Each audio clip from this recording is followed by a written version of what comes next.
A lot of good information if you're considering solar. A couple of notes on some of the things that Scott said that you might want to be aware of. Solar works if it doesn't have a battery backup and it's not sunny, there's no power. So if the power goes out in the event of a flood or a storm event and there's no power, you only have power when the sun is shining. So just so we're all aware of that. Now that in the last few years Tesla came out with the Powerwall, Toshiba came out with another device that will actually store excess power so you can use it at night. But just to be aware that I wrote a blog about that and some people weren't aware of it. And breakage, by the way, from birds and seagulls. My house is on the river, and I had a bird fly into the sliding glass door downstairs and broke the outside of the sliding glass door, if you can believe this. So when this happened, it just broke the outside piece of glass, and I said to myself, what are the chances of this ever happening again? I mean, this is insane. How could a bird be flying fast enough to break a sliding glass door? So I cleaned it up, and because I'm a builder and you know, the stuff at my house gets done last after all of your stuff gets done. 2 years later, I come home and it's cold. I'm like, wow, this is really cold. Is the heat off? So I go down in the basement, and another bird had flown into the sliding glass door and broke it and shot glass all inside. So the whole dropping of the clam shell, and that does happen.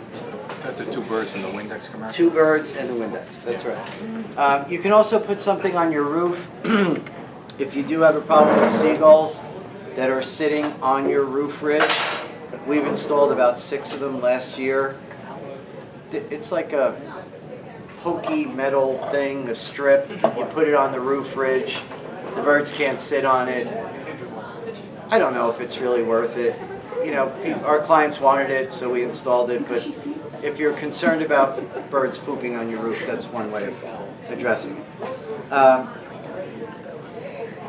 right, then just another thing on Scott, some of the things Scott said about utility costs, which are really, really important to everybody. I mean, the trend is towards not only building smaller space, but building more efficient space.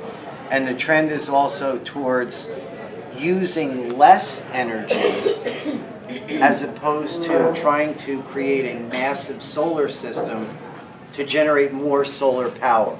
So by using the low flow fixtures, by having more higher efficiency furnaces and whatnot, we can actually use less energy. By using, and Scott didn't touch on this, and it's something that we've started to do more and more, by simply increasing the insulation, the R value of your insulation, you can drastically change how much power you use. So it's two sides of the same coin. It's not just, oh, we'll flop a solar system up. You can do a lot of things inside your house so you can use less power.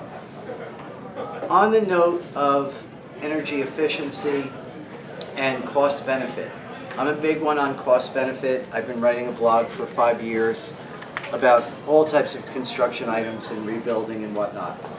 Cost benefit is originally an accounting concept, and what it means is, are you getting enough for what you're spending?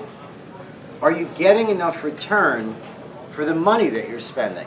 Well, we face this all the time when we build new homes, when we do renovations, and people say, I'd like to do a new kitchen, am I going to get my money back? And I say, absolutely. If you do a $20,000 or $30,000 kitchen, you're adding that value that makes sense. And one of the things about cost benefit that I always talk about, and I did in the blog about 3 years ago, I had people that kept saying, I don't know if I should elevate versus build a new home. So I said, well, you know, there are a lot of factors to consider, but one of the things you can consider is this. If you build a new home to today's energy efficiency standards, you'll probably save $250 to $300 a month just in utility bills. So just that amount, you can spend $40,000 more on your renovation, on your elevation, and you have a safer house. You could spend $40,000 more on your new home than you would on an elevation project, and you're actually saving that money. So you're getting that house cost for free. So if everybody can follow me with that, if you take an older house and you elevate it, now we use a general rule of thumb. If the house is built before 1990, before 1995, generally you should probably knock it down and build a new home. If the house is on a slab, you should probably knock it down and build a new home. If the house is older than that, the cost to you to build a new home, if the difference is $50,000 between elevating and building new, you'll make that cost up just in your utility bills. So I know we're talking about rebuilding, and this is a really important part of rebuilding, considering the energy efficiency of your fixtures, your furnace, your insulation. Solar panels are a whole other step, but these are all important concepts to consider.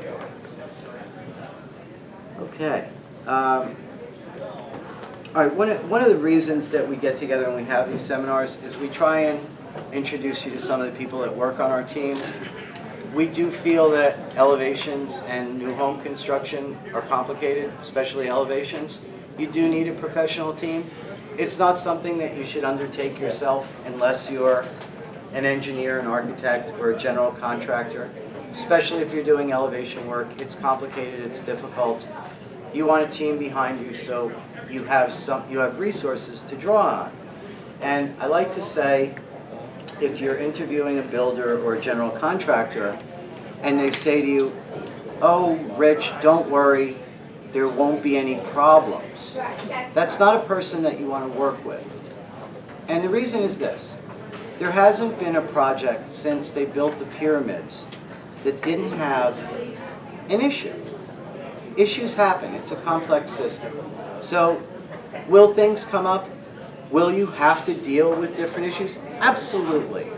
The idea is you want to find a team that you can work with who will get through the issues and just move forward with the project.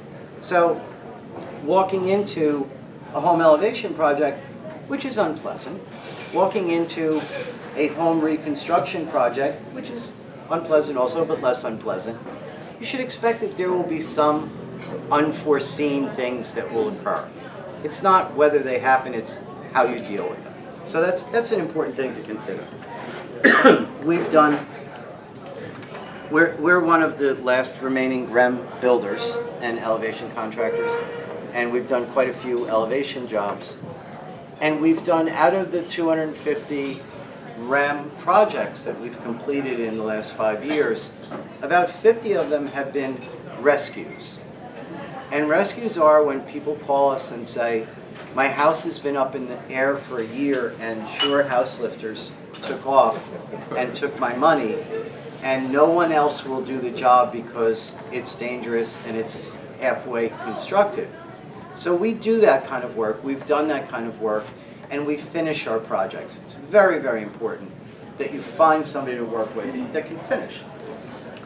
Okay, so now I would like to quickly bring up one of our clients, Kathy Gill, who we elevated her house and renovated it in South Seaside Park. And Kathy would like to say a couple things about Dream Homes. Ringer. Kathy, here's the ringer. Thanks. Yeah, I first came